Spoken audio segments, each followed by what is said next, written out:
Puji Tuhan, Shalom Bapak Ibu. Tetap semangat pagi hari ini. Saya sebelumnya mau mengucapkan terima kasih buat dukungan teman-teman RIM. Tadi malam rombongan RIM terbanyak. Tepuk tangan.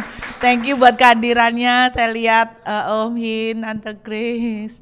Terus kemudian Pak Gembugem, terima kasih buat supportnya. Pak Gembugem kalau dari Surabaya tuh biasanya Pak Gembugem. Kepanjangan kalau gembala Pak Gembugem paling enak. Bukan Bogem. Terus saya melihat teman-teman semuanya, Pak Cermin juga datang. Thank you so much. Saya melihat anak-anak youth luar biasa.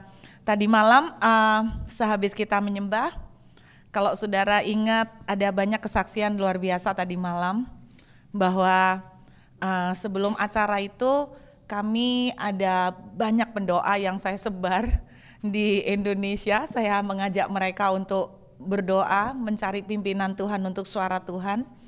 Lalu kemarin itu ada satu yang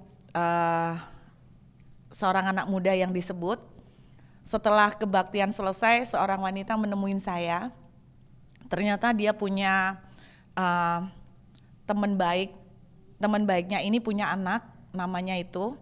Dan anak ini adalah seperti anaknya sendiri. 2 minggu yang lalu, saya cerita sama dia, teman saya dari New Zealand dan Surabaya, ada 2 orang yang mendapatkan sesuatu bahwa ada seseorang yang anak muda yang mencoba untuk bunuh diri. Terus kemudian pesan itu disampaikan. Dan ternyata saudara, anak muda ini 2 minggu yang lalu mencoba untuk bunuh diri. Dan apa yang Tuhan kasih benar-benar sampai mama angkatnya ini nangis. Dan dia kemarin minta kopian dari surat itu. Nah yang lucunya, yang dapat suara Tuhan dari New Zealand sama Surabaya, anak muda ini ada di South Africa. Saudara bisa bayangkan transit berapa negara itu ya. Bagi Tuhan tuh tidak ada yang mustahil ya. Tuhan itu kalau memperkenalkan cinta dan kepeduliannya dimanapun bisa dikejar. Kemarin juga ada seorang yang menghampiri saya. Terus dia cerita, dia sambil nangis cerita bahwa dia punya bisnis sedang mengalami masalah besar. Dan dia masuk dalam doa puasa dan puasanya tuh selesai hari Kamis yang lalu. Lalu dia itu ngomong begini sama Tuhan, waktu saya membaca ada acara ini, saya memutuskan untuk datang dan dia bilang begini, Lord please speak to me, say something, why, kenapa semua ini terjadi, kenapa kok seperti bertubi-tubi begini. Lalu dia terima surat itu dan dia kasih lihat buat saya, dia bacakan buat saya, surat itu bilang begini, aku tahu bahwa engkau selama ini menanyakan kenapa semua ini terjadi. Dan dia merasa seperti goosebumps saudara, seperti kayak diincer sama Tuhan gitu ya kan. Jadi ada banyak sekali kesaksian, terus ada orang-orang yang menemuin saya, mereka langsung enggak tahan nunggu suratnya baca di rumah, enggak tahan, langsung baca di situ dan mereka menemukan bahwa seperti spot on the apa yang mereka alamin gitu ya. Jadi terima kasih semuanya buat dukungan teman-teman RIM, karena teman-teman RIM yang banyak support juga. Thank you, sekali lagi tepuk tangan buat RIM yang luar biasa ya. Dahsyat. Nah itu pesan sponsor Pak. Belum khotbahnya. Saya mau khotbah dari Efesus pasal 1 Bapak Ibu. Efesus pasal 1. Sebelum saya membagikan firman ini, saya pengen cerita tentang sebuah ilustrasi. Sebetulnya ini ilustrasi udah klasik banget, udah lama. Tapi saya berharap dengan ilustrasi ini bisa memberikan gambaran tentang the power of resurrection, kuasa kebangkitan Tuhan, kuasa kematian dan kebangkitan Tuhan. Seperti saya bilang bahwa seharusnya perayaan terbesar bagi orang Kristen itu bukan Natal, tapi Paskah. Tetapi sayangnya kita merayakan Natal lebih meriah daripada Paskah. Ya kan, saudara, kalau Paskah kan nggak ada ya. Kalau di Indonesia kalau Natal meriah semua lampu-lampu, tulisan Merry Christmas. Tetapi waktu Natal enggak ada tulisan-tulisan atau lampu meriah tulisannya Happy Passover, itu enggak ada. Kalau saudara dan saya mulai mengerti ini, saya mengerti ini beberapa tahun belakangan ini dan itu membuat saya berubah. Dan saya semakin mengerti bahwa kita ini sebetulnya orang-orang Kristen tuh sakti loh. Kok nggak happy ya? Saudara seneng nggak lihat film superhero? Nggak suka ya? Kayak Spider-Man, apalagi Iron Man, Wonder Woman. Kalau saudara dikasih kesempatan Tuhan jadi superhero, saudara milih apa? Wonder Woman, oke. Wonder Woman. Kenapa Wonder Woman, Bunia? Saya pernah mikir jelek loh. Dulu kan ada film Invisible Man loh. Nah, aku pengen jadi gitu loh. Terus apa? Pikirannya negatif melulu. Gua tak masuk ke bank invisible, tak colongin semua. Ini pikiran kriminal ini. itu pikiran saya kalau mau jadi superhero, saya disuruh milih, saya enggak mau jadi Spider-Man ah. Capek bersihin sawang-sawangnya ya. Iya, saya pikir enggak enak lah. Saya pikir enak Invisible Man itu enggak kelihatan ya. Betul ya? Nanti kalau ada ketemu orang enggak suka tinggal menghilang. Kok pikirannya gitu ya. Padahal kalau saudara ngerti kuasa kebangkitan, saudara sama saya itu super loh. Enggak bahagia kan saudara? Saya mau kasih ilustrasi satu cerita ya. Mungkin ada yang pernah dengar ilustrasi ini, saya sudah sering pakai, tapi mudah-mudahan kalau ada yang belum jadi bisa mendengar ini. Ada satu petani dari Eropa, dengar-dengarnya ini kisah nyata, tapi masalah kisah nyata atau enggak masalah.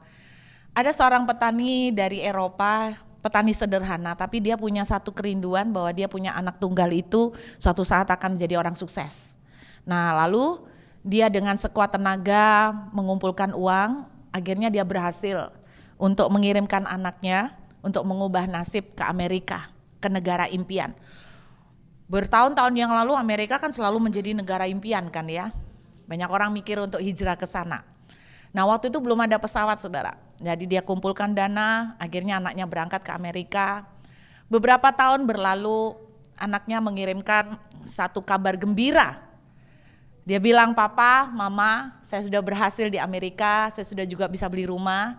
Ini saya kasih tiket buat Papa sama Mama, cepat susul saya. Dan saya kasih uang saku, barangkali dalam perjalanan Papa dan Mama kepengen jajan. Please, saya tidak sabar, ingin segera kita kumpul bersama-sama kembali, saya sudah berhasil di sini." Wah, Papa dan Mamanya so excited. Lalu mereka siap-siap, mereka menjual apa yang ada, siap-siap meninggalkan Eropa untuk menyusul anaknya yang berhasil di Amerika. Karena tidak pernah ngerti bagaimana perjalanan selama di kapal. Jadi dia berpikir begini, waduh perjalanan bisa 2-3 minggu, lebih baik aku tak siap-siap. Gimana kalau dalam perjalanan aku kan butuh makan, memang anakku kasih uang saku, tapi kasihan dia udah kerja keras. Tidak apa-apa deh, aku tak tahan menderita dulu, yang penting gak lama lagi aku sukacita ketemu anakku di Amerika. Ceritanya seperti itu. Lalu apa yang dia lakukan? Dia punya brilliant idea. Untuk perjalanan selama 2 minggu lebih dia siapkan ransum sendiri. Supaya ngirit, gak perlu jajan. Karena dia seorang petani kacang, maka dia menyiapkan ransum dari semuanya dari bahan kacang. Dia siapkan mulai dari hari pertama sampai hari terakhir. Nah makanan yang gak tahan di hari-hari awal itu yang akan dia makan duluan. Mungkin dia siapkan sup kacang, mungkin sup kacang kondro kalian enggak tahu. Mungkin dia siapkan pepes kacang kali saya enggak tahu, mungkin dia siapkan pecel kalau ada ya, kalau Eropa tahu pecel gitu ya. Jadi itu kan bisa rada lama dan dia siapkan juga biskuit kacang. Karena itu yang paling awet untuk hari-hari terakhir. Dia pikir ya enggak apa-apa lah. Sebentar lagi aku akan menemui anakku. Berangkatlah dengan sukacita naik kapal. Hari pertama, kedua, 3 gak kerasa. 1 minggu berlalu dia mulai kerasa. Kerasa apa? Bosan sama kacang. Sebagus apapun dia kelola, dia enek Bapak Ibu. Terlebih lagi ketika dia melihat dalam perjalanan, dia ngelihat orang-orang di kapal kok enak banget pergi ke kafetaria. Terus makanannya tuh sampai numpuk-numpuk. Milih segalanya, ada salmon, ada steak. Dia ngiler saudara. Terus dia berkata begini, aduh kok enak ya. Gak apa-apa deh, gue tahan dah. Sebentar lagi gue akan ketemu anakku di Amerika. Gak apa-apa menderita sebentar. Daripada aku royal, aku lebih baik ngirit, kasihan anakku udah kerja keras. Jadi dia nahan. Walaupun dia lihat orang-orang makanannya numpuk, lihat salmon menggiurkan, lihat steak, tapi dia tahan. Selesai, sampailah ke Amerika, sukacita, penderitaannya selesai. Waktu turun, penasaran, dia nemui orang kapal. Karena dia kepengen tanya, siapa tahu nanti one day dia naik kapal lagi. Jadi dia at least tahu berapa dana yang harus dia siapkan untuk naik kapal. Pak, berapa sih Pak kalau kita makan di kafetaria? Loh, Bapak selama ini enggak makan di kafetaria? Enggak Pak. Loh, Bapak makan di mana? Oh, dengan bangga, merasa paling pinteran. Enggak ada yang punya brilliant idea kayak saya. Aku sangat berhikmat kan. Oh, saya bawa ransum Pak dari kampung. Jadi satu hari sampai hari terakhir itu saya makan dari ransum. Jadi Bapak tidak pernah makan di kafetaria? Enggak pernah Pak. Pak, Bapak kan sudah naik kapal ini dengan tiket. Iya. Bapak tidak bacakah bahwa di bagian belakang tiket ada tulisan all meals included? Lalu si Bapak, ya ampun, dia udah merasa brilian, merasa berhikmat, merasa bijak. Itu kalau bahasa Indonesianya apa? Kasihan delu. Betul gak saudara? Kasihan delu. Nah Bapak Ibu, menurut saudara, yang salah siapa?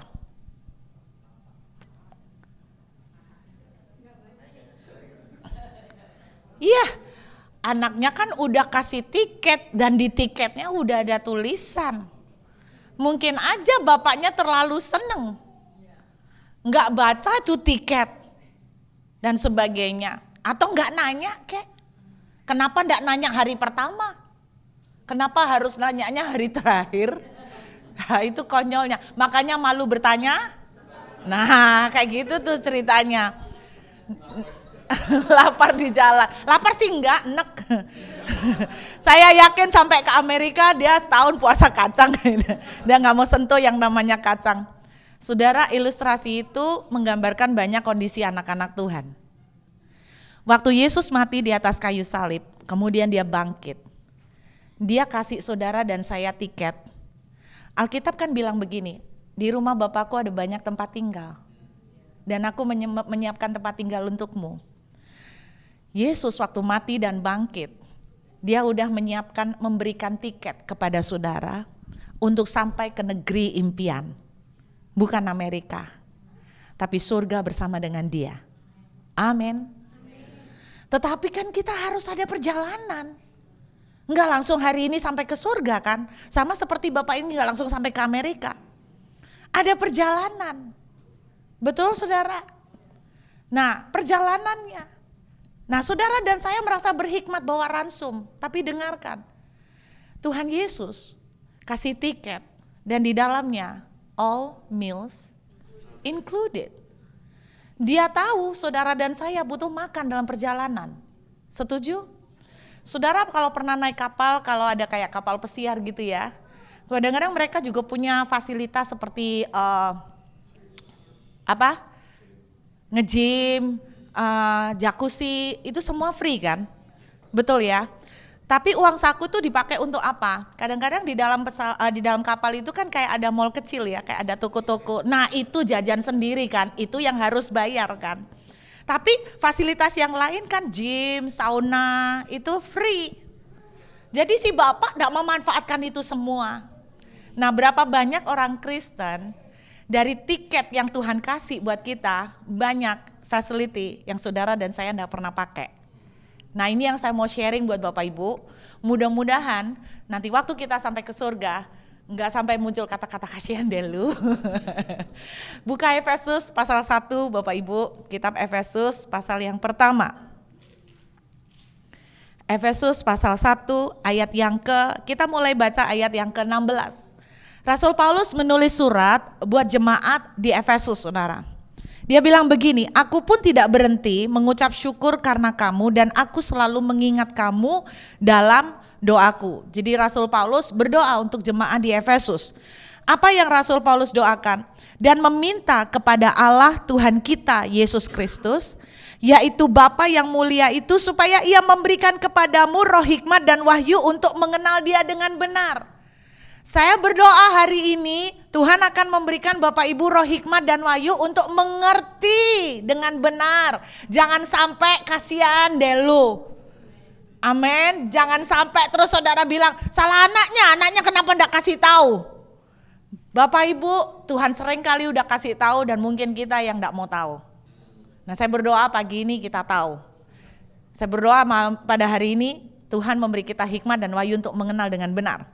Lalu ayat 18 dituliskan begini, dan supaya ia menjadikan mata hatimu terang. Saya berdoa mata hati saudara dan saya terang pagi ini, agar kamu mengerti pengharapan apakah yang terkandung di dalam panggilannya. Saudara dan saya dipanggil menjadi anaknya. Saya berdoa mata hati kita terang untuk mengerti pengharapan. Kalau bahasa sederhana, bahasa bebas saya itu gini, adalah supaya Anda mengerti facility apa yang terkandung di dalam panggilannya. Saudara, anak Bapak itu manggil dia ke Amerika. Betul enggak? Dia includekan facility yang bapaknya dan mamanya perlukan. The same with God. Amin. Waktu dia panggil saudara, nyusul loh. Aku nyiapkan rumah untuk kamu. Nyusul loh. Menyusul lah. Nita kasih tiket. Saudara, dia mau kita mengerti pengharapan apa yang terkandung di dalam panggilannya. Lalu dituliskan betapa kayanya kemuliaan bagian yang ditentukannya bagi orang-orang kudus. Saudara, kita selalu berpikir bahwa ini nanti di surga. Betapa besarnya, betapa dahsyatnya kemuliaan yang nanti Dia sediakan di surga. Mari kita baca terus saudara. Dan betapa hebatnya kuasanya bagi kita yang percaya sesuai dengan kekuatan kuasanya yang dikerjakannya di dalam Kristus dengan membangkitkan Dia dari antara orang mati dan mendudukkan Dia di sebelah kanannya di surga. Jadi semua kekayaan, kemuliaan, pengharapan, betapa hebat kuasanya, semuanya ini bisa dikasih kepada saudara dan saya karena apa yang dikerjakan Kristus dengan mati dan bangkit. Jadi kalau Kristus tidak mati dan bangkit, ini semua nggak ada. Bisa nangkep Bapak Ibu? Itu sebabnya Yesus berangkat duluan nih ceritanya ke dunia impian. Ya bayar semuanya dulu, oke? Terus kemudian kita lanjutkan saudara. Jauh lebih tinggi dari segala pemerintah dan penguasa dan kekuasaan dan kerajaan dan tiap-tiap nama yang dapat disebut, bukan hanya di dunia ini saja. Loh, Alkitab malah bilang bukan hanya di dunia saja. Berarti Rasul Paulus itu bilang begini, ini fasilitas, ini pengharapan, ini betapa kayanya kemuliaan yang disediakan bagi orang kudus.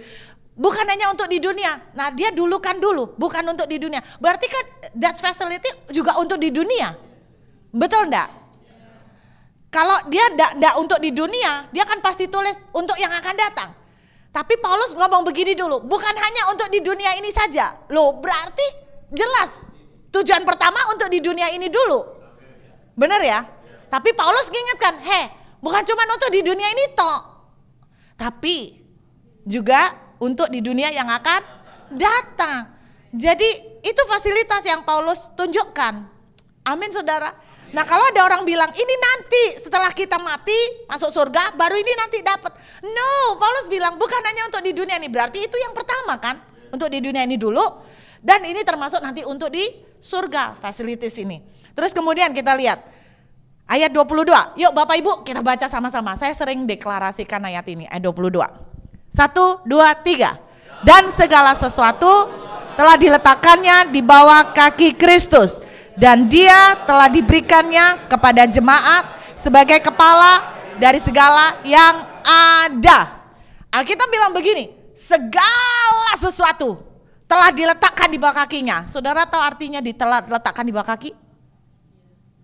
Artinya apa? Ditaklukkan. Udah dimenangkan. Udah dikuasai, betul? Lalu dituliskan, Kristus diberikan kepada siapa jemaat?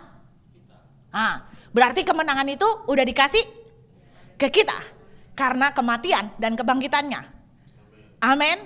Kemenangannya apa? Nah Bapak Ibu, Banyak ayat-ayat meneguhkan. Salah satunya begini, kita lebih daripada pemenang. We are more than conqueror. Saudara tahu nggak sih artinya lebih daripada pemenang? Lebih dari pemenang. Saya kasih tahu artinya lebih dari pemenang. Pernah ingat petinju legendaris Mike Tyson? Orang kalau tinju sama dia, katanya cuma 1 ronde, KO.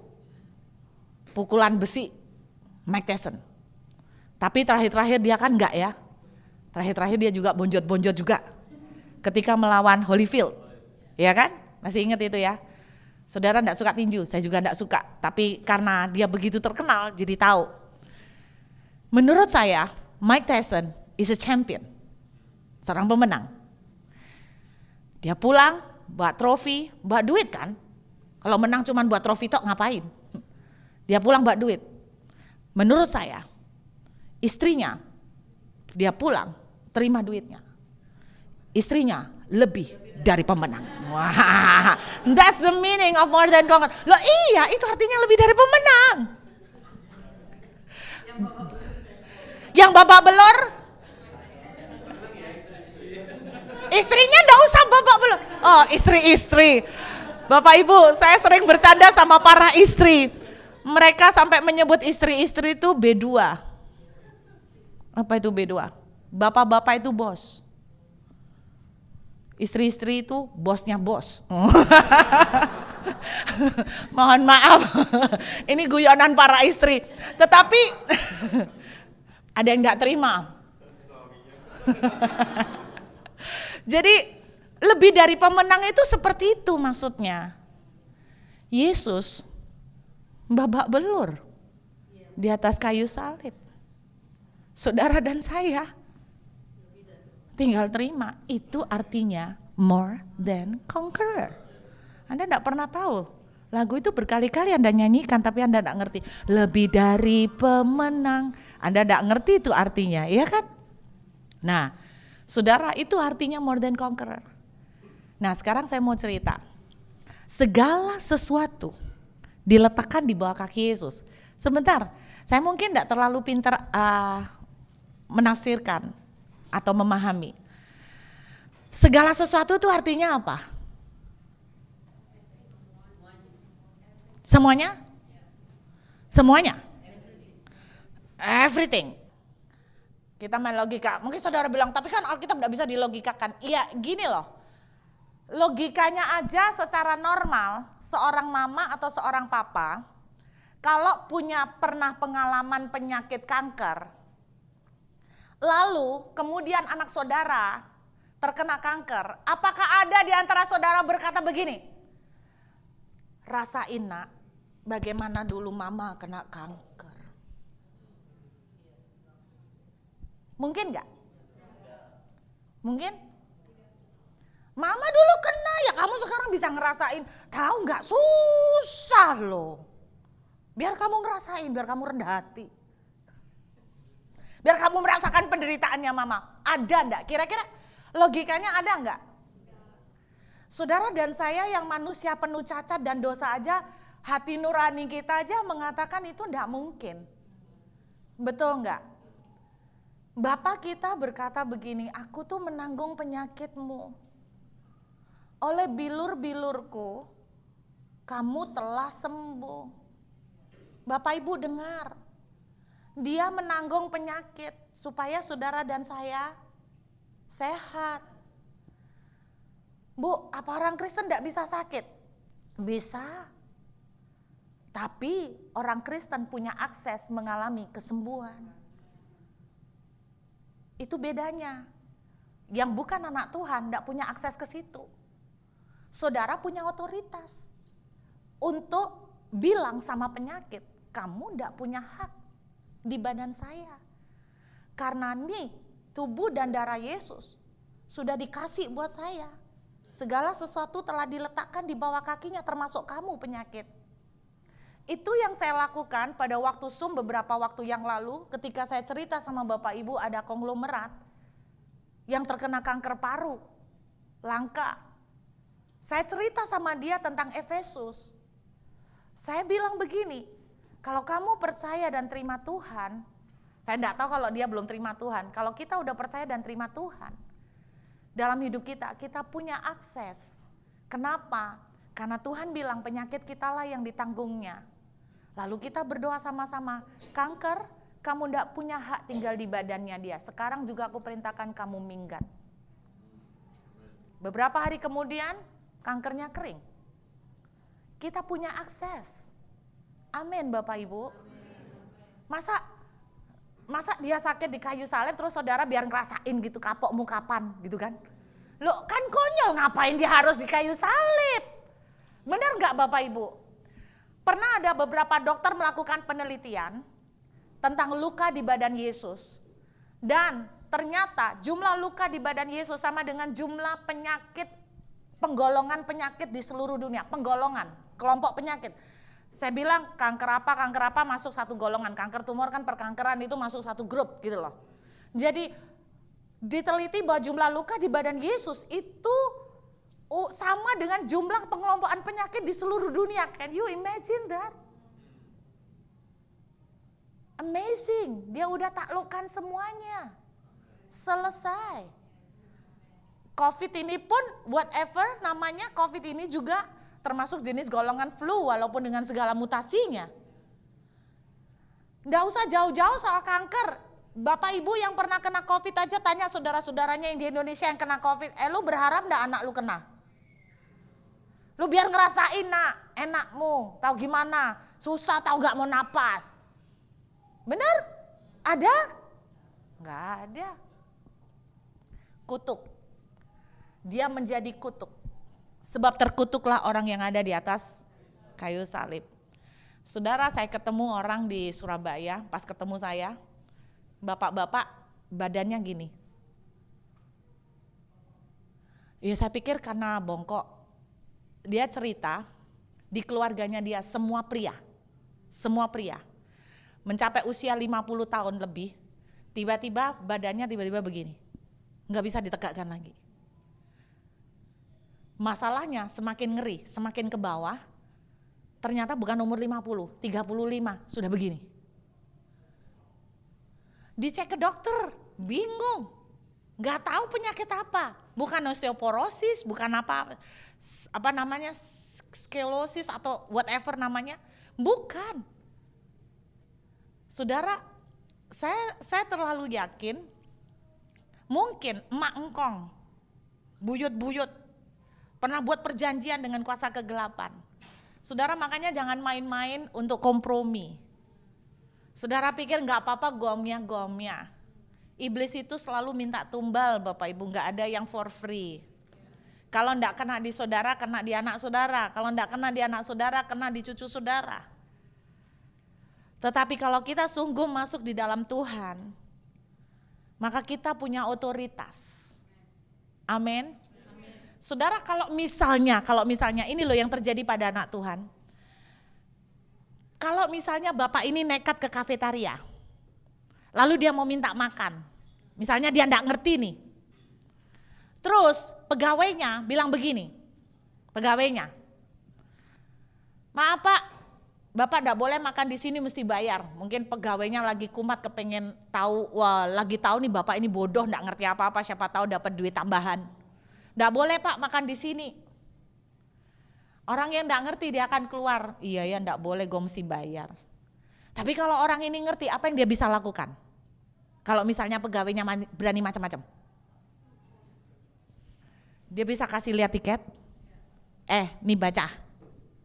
All meals included. Itu yang saudara dan saya harus lakukan. Dengar ya. All meal included, all disease included, all curses included. You have no right. Saudara bisa berdiri buat anak-anak saudara. Kadang-kadang ngerubah anak sulit dengan cuman mulut. Tapi saudara bisa berkata, karena saudara punya hubungan darah, saudara bisa berkata, anakku sudah ditebus oleh Yesus dan aku punya hak sebagai orang tua otoritas yang punya hubungan darah. Aku ambil anakku, berhenti. Saudara, berapa banyak yang anak sekarang kecanduan nggak tahu game-game apa yang luar biasa sampai susah sekali untuk ngelepasinnya. Saya berkata buat saudara, masuk di dalam ruang doa. Pakai tiket yang Tuhan sudah kasih. Rebut anak saudara. You have the authority. Amin. Namanya segala sesuatu ditaklukkan. Menurut saya termasuk segalanya. Menurut saya. Tetapi ada orang-orang punya pandangan beda. Enggak masalah, jadilah sesuai iman masing-masing. Menurut saya segala sesuatu. Termasuk bright future, termasuk keuangan. Bapak manakah kalau anaknya meminta roti, dia akan kasih batu. Pak, Bu, gini loh. Kalau Bapak Ibu lihat anak saudara, Bapak Ibu mapan, duit banyak, lihat anak saudara harus hidup kos karena kerjaannya nggak nutut, karena dia kerja duitnya nggak cukup, dia ngekos, nggak bisa bayar bil listrik, nggak bisa bayar bil air. Bapak Ibu sebagai orang tua apa yang Anda lakukan? Pasti ya? Atau Bapak Ibu bilang gini, kapok lu rasa. Ya lu ngerti, papa dulu sama mama juga susah. Kalau udah gini kan kamu udah ngerti susahnya orang tua. Mungkin, tapi saya percaya enggak mungkin sampai selamanya seperti itu. Mungkin. Tapi saya percaya orang tua normal, mereka mau anaknya itu diberkati, berhasil, happy. Ada di antara Bapak Ibu yang bercita-cita anaknya suatu hari akan jadi gelandangan? Boleh tanya, angkat tangan. Ada yang punya cita-cita anaknya jadi drug dealer number 1 di seluruh dunia? Saya ketemu orang yang punya cita-cita menjadi drug dealer number 1. Serius. Tapi dia cita-cita untuk diri sendiri, bukan buat anaknya. Saya mau tanya, ada? Nggak ada ya? Saya punya sekolah King's Kids di Surabaya. Itu dulu punya murid-murid bintang film dan raja. Kok bisa? Pak, Bu, sekolah saya King's Kids itu sekolah gratis untuk anak-anak yang ekonominya tidak mampu. Orang tua yang masukkan ke sekolah kami adalah orang tua yang kerjanya kayak misalnya tukang bersih kuburan. Kalau di Surabaya Kembang Kuning, tukang bersih kuburan, tukang tambal ban, tukang jual gorengan, buruh pabrik. Tapi amazing Bapak Ibu, satu kali saya tuh tersentak. Ada seorang anak, kan mereka rata-rata umur 3-4 tahun. Di sini ingusan. Kotor semua. Yang namanya kutu Bapak Ibu. Kutu itu sampai terbang-terbang di tembok. Kita aja yang gak kutuan sampai ikut gatel walaupun udah lihat gitu. Udah lihat itu udah merasa kayak gua kena kutu nih deh. Aduh serem, sampai guru-guru saya sempat takut. Pertama kali menerima mereka itu kotornya minta ampun, dekil. Terus ingusan gini. Terus datang, ya nggak mengenal tisu lah. Kan bisa bayangin ya. Saudara, waktu saya tanya namanya, saya kaget. Anda tahu namanya? Bapaknya adalah pembersih kuburan di Kembang Kuning. Namanya Antonio Banderas. Lah, enggak percaya. Di sekolah saya banyak bintang film, Pak. Antonio Banderas kecil. Ingusan. Namanya siapa? Anton. Oh, kepanjangannya Antonio Banderas. Amazing. Antonio Banderas. Kita punya Antonio Banderas. Terus ada lagi anak. Bapak ini tukang jual tahu. Anaknya 11. Saya pernah tanya, Bu, Pak, Bapak ini kan kondisi ekonomi. Kok punya anak banyak banget kok Pak? Bu, ya mikir lebih ke kerja. Jawabnya gini, justru karena saya enggak ada kerja, Bu. Waktu saya interview bapaknya, justru karena saya enggak ada kerja, Bu, makanya kerjanya punya anak, katanya. Pinter juga Bapak ini jawabnya. Kita waktu ngelihat ke kosnya, satu kamar tok untuk 13 orang. Papa, mama dan anak 11 itu sandal diatur dari kecil sampai gede. Anak yang disekolahkan ke sekolah kami anak ke-10. Anda tahu namanya? Andi Lau. Saya tanya, Bapak Margalau? Oh enggak Bu. Oh bukan Margalau? Bukan. Kenapa kasih nama anaknya Andi Lau? Ya karena saya suka banget sama bintang film Andi Lau. Oh berarti anak-anak Bapak ada yang nama Cecilia Chung atau apa? Cecilia Chung enggak Bu. Terus Jackie Chan ada. Nomor berapa Pak yang Jackie Chan kokonya? Bapak Ibu, jadi saya punya murid ada bintang film Andy Lau dan Antonio Banderas. Jackie Chan enggak masuk ke sekolah saya karena lebih gede usianya. Wah luar biasa loh. Terus ada calon raja, anak orang Papua. Saya baca di registrationnya kaget. Tak pikir itu huruf I. Kan kadang-kadang mungkin nulis. Jadi saya tanya papa mamanya, tulisannya Maximilian. Orang Papua, papa mamanya buruh loh. Bapak ibu bayang no, buruh punya nama keren loh anaknya, Maximilian. Loh itu nama keren banget itu menurut saya, Maximilian. Ya, nggak ada loh anak-anak yang sekolah di sekolah saya namanya Soleh, nggak ada. Nggak ada, Tole, nggak ada. Kok Soleh, Tole, Budi aja nggak ada. Mohon maaf, yang namanya Budi itu kan angkatan-angkatan lama. Lo ya toh, Budi, Yuli, nama jadul. Santoso itu nama jadul Pak. Lo memang iya. Hah? Dulu terkenal pada zamannya, ya toh? Zaman kita Santoso, Haryanto, Handoyo, Handoko, Yulianto, apalagi zaman dulu tuh kalau cowok, kalau cewek Tina, Lina, Lani, apa meneng, Wati, Widya, Lucy. Sekarang saya tanya, Anda bisa menemukan anak-anak yang kecil dan teenager nama Lucy? Santoso, tambah ada. Santoso gak ada, gak laku sekarang. Sekarang anak-anak namanya siapa? Brandon, Jason, Andrew, Brian. Siapa lagi? Catherine, kalau cewek Catherine, Jocelyn, Jessica, Jennifer. Zaman dulu terkenal Yuni. Bener dah? Yuni ya? Yuni. Susan masih zaman dulu Susan tuh juga zaman dulu. Zaman dulu. Lia, Ita, Ira. Frida juga rodok-rodok dulu. Radak-radak dulu ya. Iya. Tapi anak-anak Papua keren loh. Maximilian. Tak pikir tuh anaknya kan 2 bersaudara, jadi dua-dua Maximilian.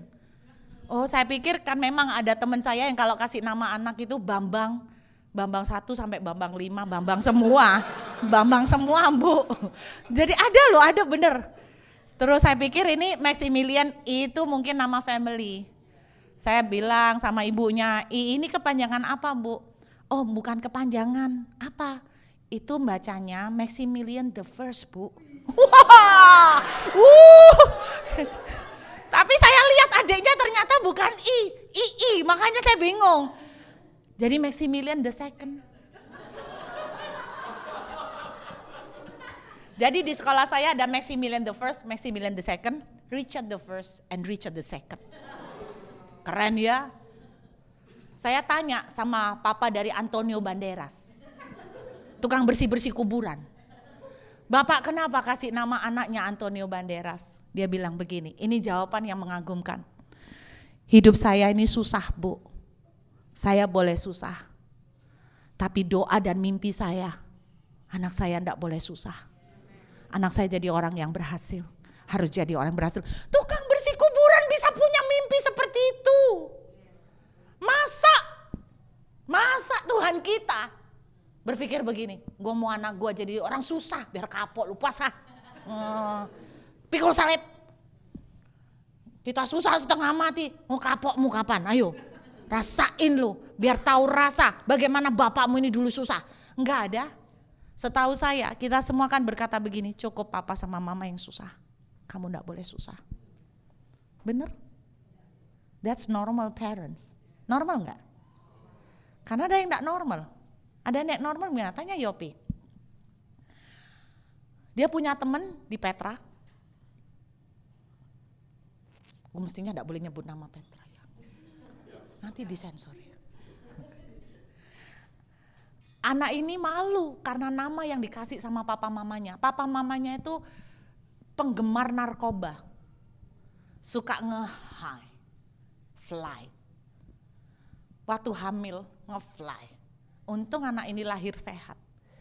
Perempuan dikasih nama narkoba ganjawati.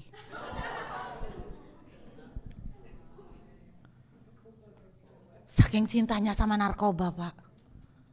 Anak ini malu waktu grown up. Kalau ditanya orang namanya siapa, Wati. Tapi kalau udah ditanya kepanjangannya, susah dia, narkoba ganjawati. Bener, ada, eksis, hidup.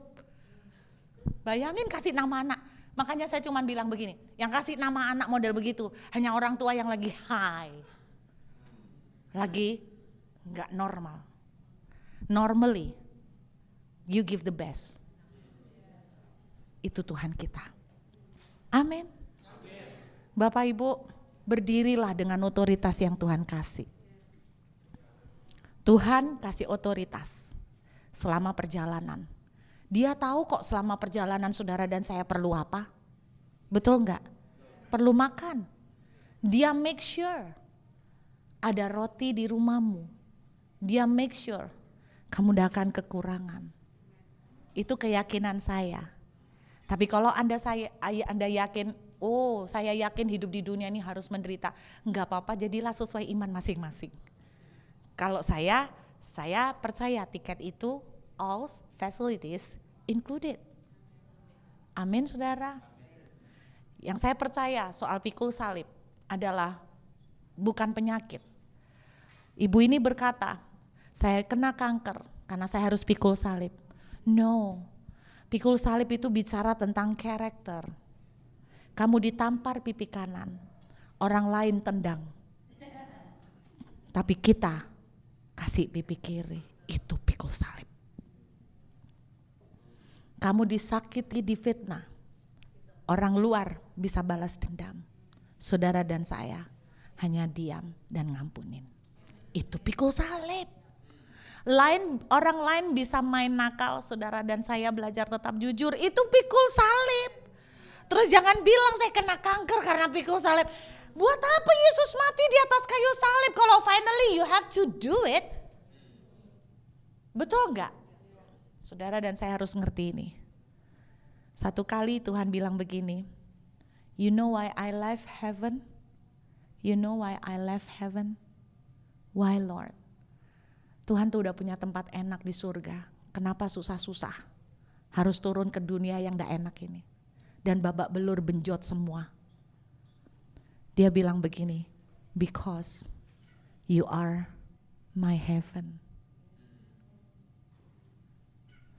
Bapak Ibu yang normal. Saya berdoa tidak ada yang on the high. Bapak Ibu yang normal. Anda pasti punya impian begini. Cukup aku yang susah. Anakku harus dapat yang terbaik. That's God.